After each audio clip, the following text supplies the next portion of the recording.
হাওয়া বার্তা চ্যানেলে আপনাদের প্রত্যেককে স্বাগত জানাচ্ছি।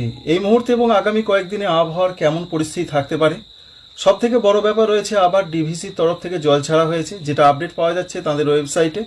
আজকেই মূলত 55,000 কিউসেক মতন জল তাঁরা ছেড়েছেন, যার ফলে বেশ কিছু কিছু জায়গাতে আবার জলের চাপ বাড়তে পারে, নিচু এলাকাগুলোতে প্লাবনের একটা আশঙ্কা রয়েছে। তো আমরা প্রথমেই দেখার চেষ্টা করব আবহাওয়ার ক্ষেত্রে কোথায় কেমন পূর্বাভাসটা পাওয়া যাচ্ছে। বিশেষ করে যে আপডেট আবহাওয়া দপ্তর দিয়েছেন একটু আগে, তাতে পশ্চিমবঙ্গে, দক্ষিণবঙ্গে আগামীকাল এবং আগামী পরশু কিছু কিছু জেলাতে বিক্ষিপ্ত হালকা মাঝারি বৃষ্টি হতে পারে। সমস্ত জেলায় বৃষ্টির সেরকম কোনো পূর্বাভাস আপাতত নেই।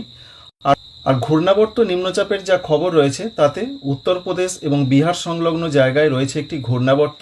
অবশ্যই নিম্নচাপ অনেক দুর্বল হয়ে গেছে, উত্তরবঙ্গে পরিস্থিতি অনেক উন্নতি হয়েছে আবহাওয়ার ক্ষেত্রে। অন্যদিকে ঝাড়খণ্ডেও সেরকম কোনো বৃষ্টির পূর্বাভাস নেই।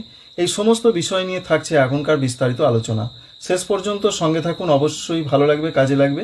আমাদের চ্যানেলকে সাবস্ক্রাইব করবেন, একটি লাইক করতে ভুলবেন না।